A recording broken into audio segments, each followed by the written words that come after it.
नमस्कार दोस्तों, फिर एक बार स्वागत करते हैं आपका विदर्भ सम्राट न्यूज़ चैनल में। फिर एक बार नए मुद्दे को लेकर हम आपके सामने उपस्थित हुए हैं। हमारे साथ में है राजनीतिक विश्लेषक श्री शैलब्रज अग्रवाल। सर, फिर एक बार विदर्भ सम्राट न्यूज़ चैनल में आपका हार्दिक स्वागत है सर। बहुत बहुत धन्यवाद आपको। तो जैसे कि बिहार सरकार ने जाति न्याय जो मतगणना है सर, ये शुरू की है, ऐसा क्या संभव है सर? ये बोगस मतगणना है, पूरे लोगों के पास पहुंचना संभव नहीं है। और दूसरा चुनावी स्टंट है, चुनाव सामने है और अपने घोटालों को छुपाने के लिए नित्य सरकार ऐसा कर रही है। अभी आज ही लालू यादव, राबड़ी यादव और उसका बेटा जो डिप्टी सीएम है बिहार का, इन तीनों की जमानत हुई है आज। ये अभी जमानत पर चलेंगे और नए नए कानून बता रहे हैं और जाति में लोगों को बांट रहे हैं, जबकि दुनिया में दो ही जाति होती है, एक जाति गरीब की, एक जाति अमीर की, दो ही जाति होती है। अब ये एक तरफ बोल रहे हैं कि 82% हिंदू है और 18% मुसलमान है, ये खुद बोल रहे हैं जाति मतगणना में। उसके बाद में मुसलमान एक है, जो भी है मुसलमान एक है, हमारे बाकी हिंदुओं को बांट रहे हैं, पोस्टमार्टम कर रहे हैं। हिंदू में इतने % ब्राह्मण है, इतने % ठाकुर है, इतने % बनिया है, इतने % दलित है, इतने % महादलित है, इतने % चमार है। यानी ये दुनिया भर की मजाक कर रहे हैं, भाई को भाई से लड़ा रहे हैं। इनका मैं निषेध करता हूँ। जाति मतगणना नहीं होना चाहिए। जाति मतगणना होना चाहिए तो अमीर कितने हैं और गरीब कितने हैं, ये जाति होती है। हाल ही में श्री नितिन गडकरी जो केंद्रीय मंत्री हैं, उनका एक वीडियो बड़ा वायरल हो रहा है जिसमें उन्होंने कहा है कि चुनाव के दरमियान वो खुद का पोस्टर नहीं लगाएंगे, ना इंग्लिश पिलाएंगे, ना देशी पिलाएंगे, ना खाएंगे, ना खाने देंगे। सर, ये वीडियो बहुत ही वायरल हो रहा है सर, क्या बोलेंगे इस बारे में? मैंने भी सुना हूँ टीवी न्यूज़ चैनल में, उन्होंने जो बोले मैंने सुना हूँ ध्यान से। ऐसी पोजीशन में अगर वो बोल रहे हैं वो वैसा करेंगे मान लो, तो चुनाव नहीं जीत पाएंगे, क्योंकि 75 से 80% जनता बेसब्री से चुनाव का इंतजार करती है। अरे कब चुनाव होंगे, कब हमको दारू मिलेगी, कब हमको नॉनवेज मिलेगा, कब हमको रुपया मिलेगा। ऐसा 75 से 80% जनता इंतजार करती है चुनाव का।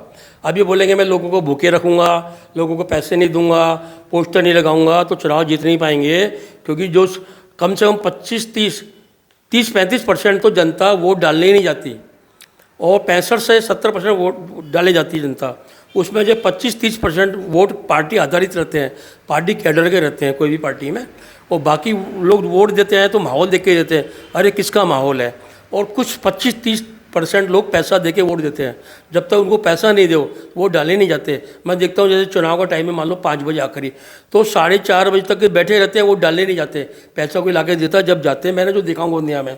तो इस तरह का नितिन जी को अपना जो बयान है जो उन्होंने टीवी में बोले वापस लेना चाहिए। अगर चुनाव जीतना है और नहीं जीतना है तो फिर आपकी मर्जी है, क्योंकि आप ऐसा करोगे, पोस्टर भी नहीं बनाओगे, पैसा भी नहीं बांटोगे, नाश्ता भी नहीं खिलाओगे, दारू भी नहीं पिलाओगे, तो जीतने वाले नहीं हो। ये सतयुग है, ये सतयुग नहीं है, कलयुग है। सर, पूर्व राज्य मंत्री श्री परिणय फुके अब जगह जगह पे बैठक ले रहे, समारंभ ले रहे, क्या उनके जो कार्यक्रम हो रहे हैं उन पर लग रहा है कि आप लोकसभा की जो तैयारी चल रही है उनकी?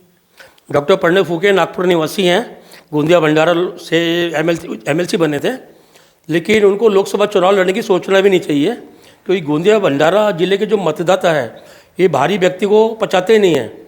यहाँ पे पूर्व में डॉक्टर बाबा साहब आम्बेडकर को भाऊराव बोरकर जी ने हरा दिया, जो कि एक सामान्य कांग्रेसी कार्यकर्ता थे।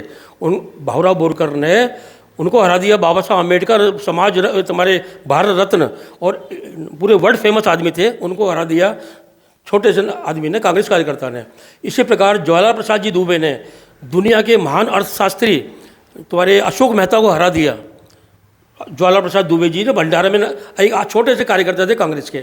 उसके बाद में अभी 10-12 साल पहले डॉक्टर श्रीकांत जिचकर को चुन्नीबाबू ठाकुर ने हरा दिया। चुन्नीबाबू ठाकुर एक किसान नेता थे बीजेपी के, और ये तुम्हारे डॉक्टर जिचकर ये 21 गोल्ड मेडल वाले पूर्व गृह राज्य मंत्री महाराष्ट्र के, और दुनिया भर की पोस्ट इनके पास में, उनको हरा दिया। वो भी नागपुर के थे। तो गोंदिया भंडारा जिले की जनता गोंदिया जिले के या भंडारा जिले के उम्मीदवार को चुनाव जिताती है। ये लोग फूके जी को सोचना भी नहीं चाहिए, और भारतीय जनता पार्टी को इस बार गोंदिया के नेता को चुनाव में उतारना चाहिए। सर, मध्य प्रदेश में एक अलग ही चित्र दिखने मिला कि जो केंद्रीय मंत्री है उनको विधानसभा में उतारा गया है। क्या जो अब छत्तीसगढ़ और राजस्थान में भी ऐसा संभव है क्या, और ये होना चाहिए कि सर? ये केंद्रीय भारतीय जनता पार्टी चुनाव समिति ने एक गलत निर्णय लिया है। इससे जनता में छवि खराब होगी। तो ये प्रदेश की जनता बोलेगी अरे हमारे नेता लायक नहीं है क्या, हमारे नेता नालायक है क्या, जो आपने ऊपर से थोपे हो केंद्रीय मंत्रियों को, केंद्रीय नेताओं को। अपने नेताओं पर भरोसा करना चाहिए और संगठन को मजबूत करना चाहिए और पॉलिसी बनाना चाहिए। मैं बोलता हूँ कोई केंद्रीय नेताओं को भेजने की ज़रूरत नहीं, कोई शंका की ज़रूरत नहीं है। आप सिर्फ जो जनता की मूलभूत आवश्यकता है, आप जो है डीजल पेट्रोल सस्ता कर दो, जीएसटी में ला लो, डीजल पेट्रोल को जीएसटी में ला लो और जीएसटी का रेट कम कर दो और तुम्हारे लाइट का बिल कम कर दो।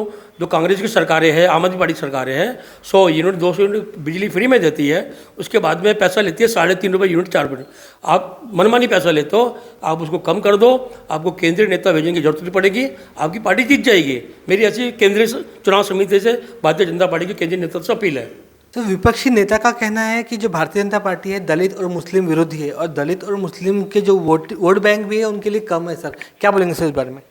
विरोधी पक्ष के नेताओं का ऐसा बोलना एक बकवास है, क्योंकि भारतीय जनता पार्टी मुस्लिम दलित विरोधी नहीं है। जो मैंने देखा हूँ, मैंने वर्षों तक काम किया हूँ, सबका साथ सबका विकास वाली पार्टी है। अगर दलित विरोधी होती, मुस्लिम विरोधी होती तो भारतीय जनता पार्टी को 3 बार देश के सर्वोच्च संवैधानिक पद पे बैठाने का मौका आया। वो भारतीय जनता पार्टी के किसी नेता को बैठा सकती थी।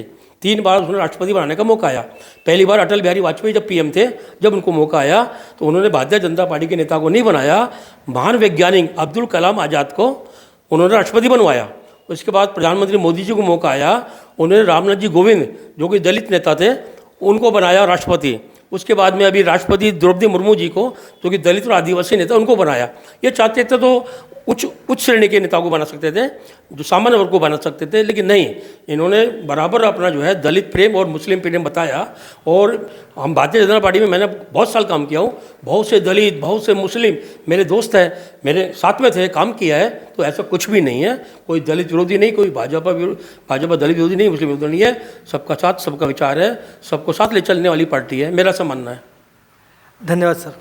दोस्तों आज का ये स्पेशल एपिसोड आपको कैसा लगा जरूर हमें सूचित करें। अगर आपको हमारे एपिसोड अच्छे लगते हैं तो उसे शेयर करें, लाइक करें और हमारे चैनल को सब्सक्राइब करना बिल्कुल ना भूलें, ताकि आने वाले प्रोग्राम का जो नोटिफिकेशन है आपके मोबाइल पे तुरंत आए। देखते रहिए विदर्भ का नंबर 1 चैनल विदर्भ सम्राट। धन्यवाद।